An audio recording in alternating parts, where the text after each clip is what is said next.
right there, boy. In almost every corner of the earth. It's gonna hit the shock. Watch out. Every moment of every day. Damn. Oh my God. Cameras are rolling on the most heart-stopping. This is insane. Gut-wrenching. Awe-inspiring. Weather out there. We don't really know how to react. Look at that, dude. So we wind up mesmerized. You can't pull away. This is reality TV. You think you know your weather? Our team breaks down the science behind the storm.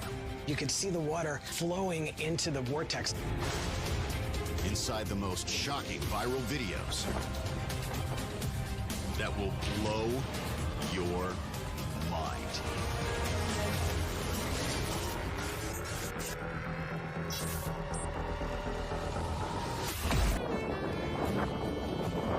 May 10th, 2010.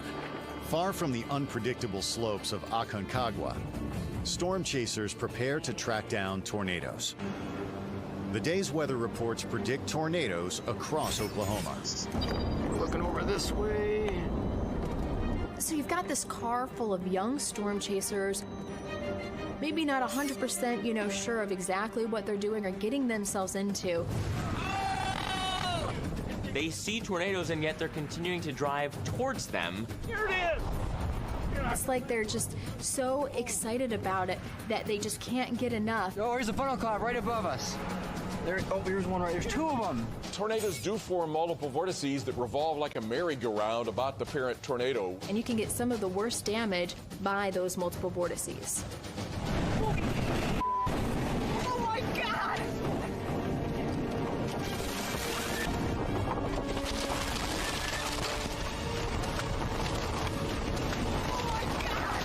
Pow! Like the amazing noise of that as the glass broke. Oh, this guy hit by tons of land. Am I bleeding? I'm bleeding. Yeah, I am. You are too. Look at that. Transformers going up there. There. Oh my God, it's right up there again. Does it go away now? Oh my God. 7 o'clock. Whoa, whoa. The storm chasers are still in the tornado's grip, but now they're driving with shattered windows. There's hail. Holy shit. There's big hail coming down. Those are 4 inches. So now they have no windows left on the side of their car, and it's hailing. And it's windy, so that hail is not coming straight down, it's coming at an angle, so the hail can actually come right into their car. Those are huge. You're in this situation because you were too close to the first storm, and then the rest of the day is not going well. This is scary as shit. Just keep going. We're gonna get it. It'll be worse if we stay here. The chaser team finally gets out from under the tornado. Except the windshield, every window is broken. They had all of this damage and injuries, but they're so lucky that they weren't killed by this storm. Oh my God!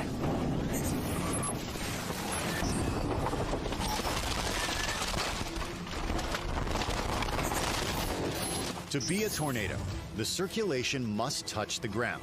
Otherwise, it's a funnel cloud.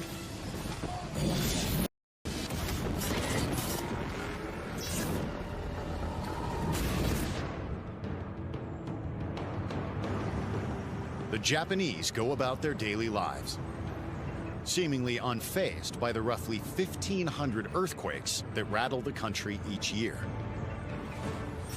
Japan is particularly at risk to seeing a lot of earthquakes because of its location geographically near 4 tectonic plates that are, moving around all the time. So even if you feel the shaking, you may not necessarily suspect a tsunami's coming.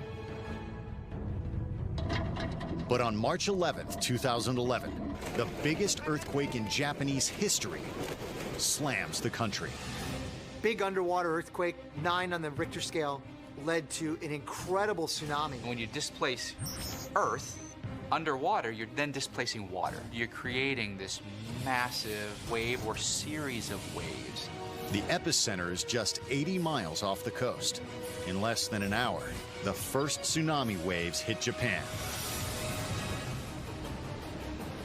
You barely have time to even say, oh, wait, that was an earthquake. Oh, yeah, there could be a tsunami. Oh, yeah, and then the tsunami is there. It's a tremendous force of water that is coming in from the shoreline here.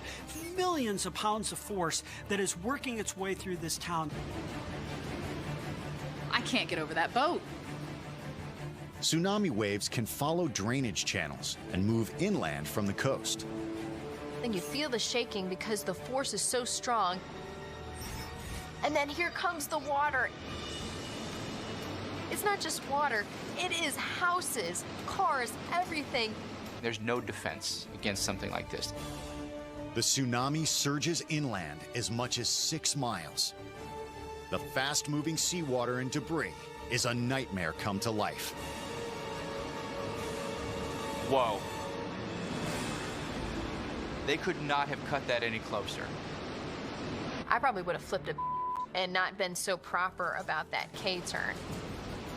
They got out of there. Got out of there fast. Thank goodness. There's no way you can survive that. There's no way.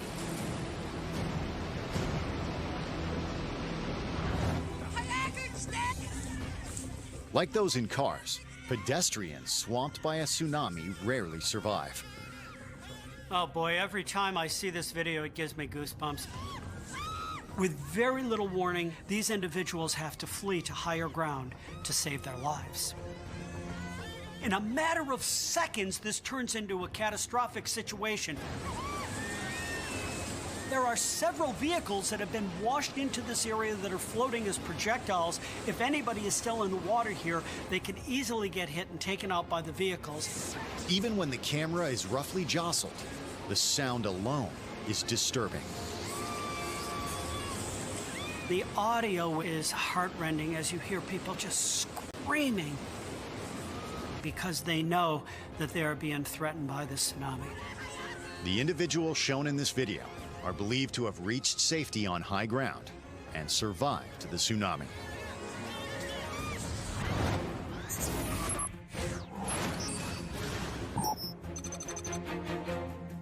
Though a rare event, a large asteroid or meteor landing in the ocean will trigger a tsunami.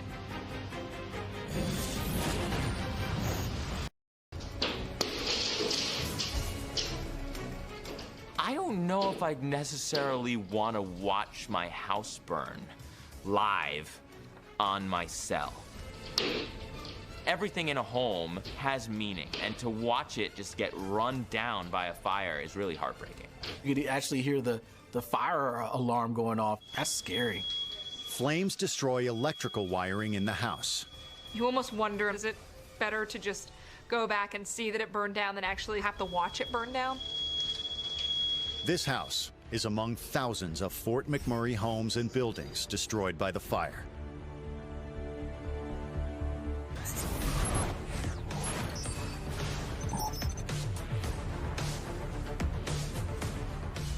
Burning embers from a large forest fire can drift more than a mile. The fire that burned Fort McMurray easily jumped the Athabasca River, which is more than a quarter mile wide.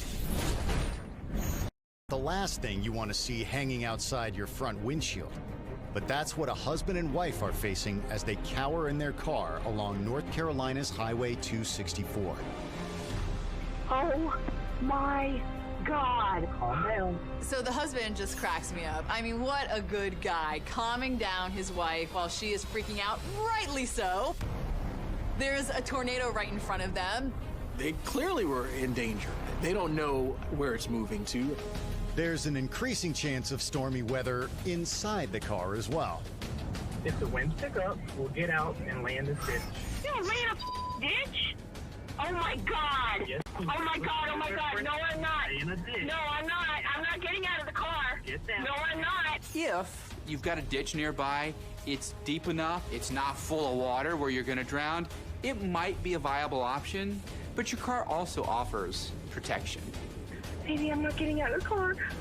You just want to duck down because debris could be passing through the windows, so you just want to get at the lowest level of the car if possible.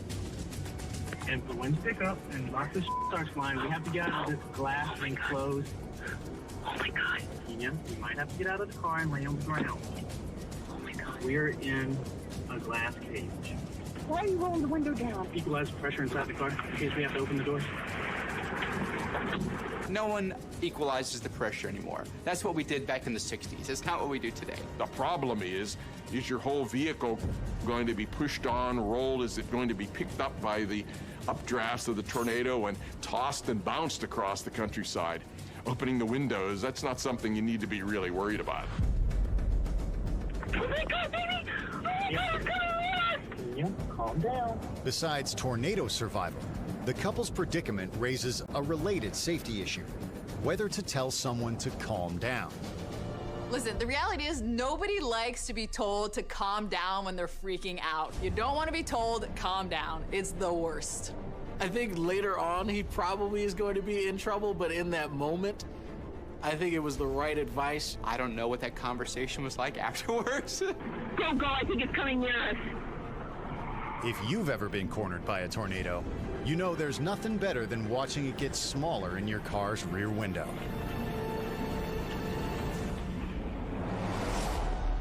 Tornadoes have rolled through every one of the United States and numerous countries.